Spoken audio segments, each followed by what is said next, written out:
اچھا، ایک لمحے کے لیے سوچیں، ایک ایسی زندگی جس میں سب کچھ ہے، مطلب دولت، عزت، اولاد، صحت، سب کچھ، اور پھر اچانک سب کچھ چھن جائے۔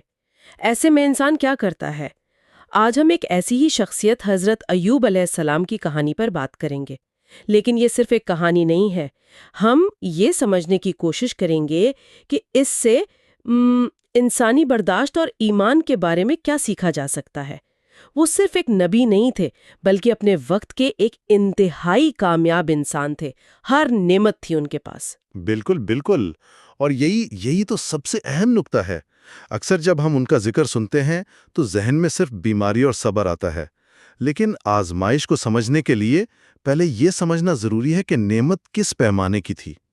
وہ صرف امیر نہیں تھے، ان کے کردار میں ایک خاص بات تھی۔ وہ بہت سخی، نرم دل اور عبادت گزار تھے، اور ان کا شکر صرف زبان سے نہیں، عمل سے ظاہر ہوتا تھا۔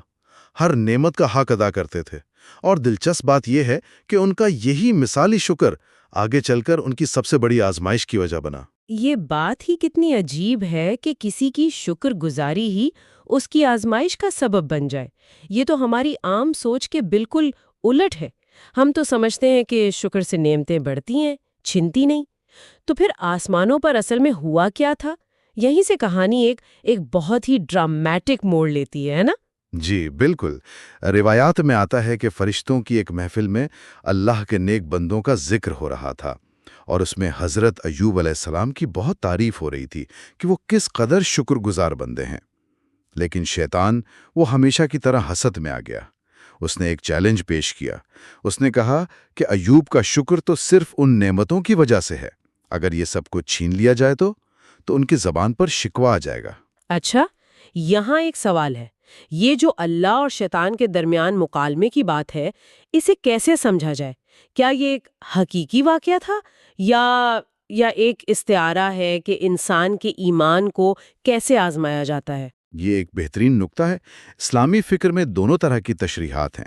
ایک مکتبہ فکر اسے ایک حقیقی واقعے کے طور پر دیکھتا ہے، دوسرا اسے ایک تمثیل کہتا ہے جو یہ سمجھاتا ہے کہ ایمان کا اصل امتحان خوشحالی میں نہیں، محرومی میں ہوتا ہے۔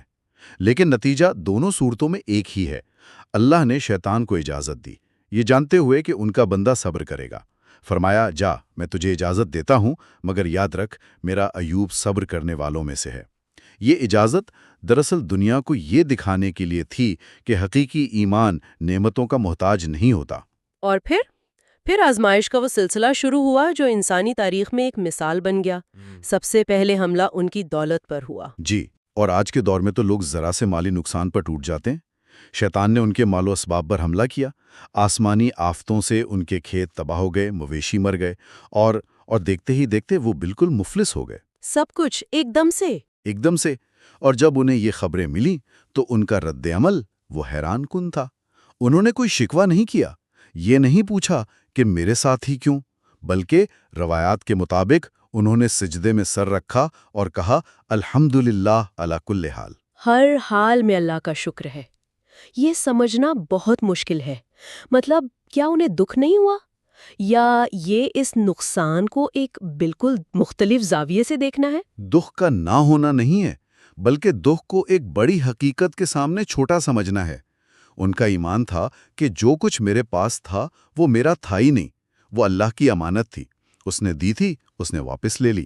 آج کی نفسیات میں جسے کوگنیٹیو ریفریمنگ کہتے ہیں، یہ اس کی اعلیٰ ترین مثال ہے۔ انہوں نے اپنی صورتحال کو نقصان کے طور پر نہیں، بلکہ امانت کی واپسی کے طور پر دیکھا۔ لیکن شیطان یہاں نہیں رکا۔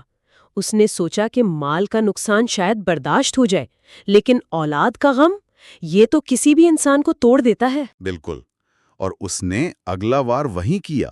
ایک حادثے میں ان کے تمام بچے وفات پا گئے۔ یہ وہ صدمہ ہے جس کا تصور بھی مشکل ہے۔ جب ان کی بیوی روتی بھی آئیں اور یہ خبر سنائی، اس لمحے بھی حضرت ایوب علیہ السلام کا ایمان نہیں ڈگمگایا۔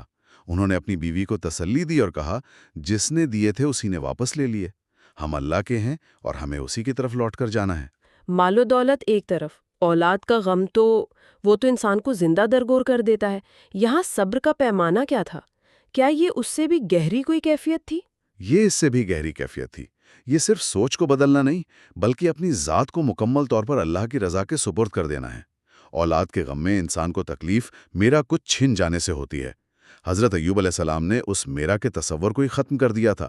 ان کا رد عمل یہ بتا رہا تھا کہ میں اور میرے بچے ہم سب اللہ کی ملکیت ہیں۔ یہ تسلیم و رضا کی وہ منزل ہے جہاں انسان کی اپنی خواہشات سب کچھ رب کی مرضی کے تابع ہو جاتا ہے۔ 2 بڑی آزمائشوں کے بعد بھی جب وہ ثابت قدم رہے تو شیطان نے آخری اور سب سے سخت وار کیا، ان کی صحت پر۔ جی، اور یہ آزمائش 18 سال تک جاری رہی۔ ایک ایسی بیماری نے انہیں آ گھیرا جس سے ان کا جسم گلنا شروع ہو گیا۔ تکلیف اتنی شدید تھی کہ دوست احباب، رشتہ دار سب ساتھ چھوڑ گئے۔ صرف ان کی وفادار بیوی حضرت رحمت اللہ علیہا ان کے ساتھ رہیں۔ 18 سال؟ مطلب یہ تو ایک پوری زندگی ہے۔ ایک پوری زندگی، اور اس دور میں صرف جسمانی بیماری نہیں تھی، یہ شدید سماجی تنہائی اور ذہنی اذیت بھی تھی۔ اس طویل عرصے میں ان کی بیوی کا کردار غیر معمولی ہے۔ وہ نہ صرف ان کی خدمت کرتی رہیں بلکہ ان کی ہمت بھی بندھاتی رہیں۔ لیکن ایک موقع ایسا بھی آیا جب ان کی ہمت بھی جواب دینے لگی۔ اور یہ بھی اس کہانی کا ایک بہت انسانی پہلو ہے۔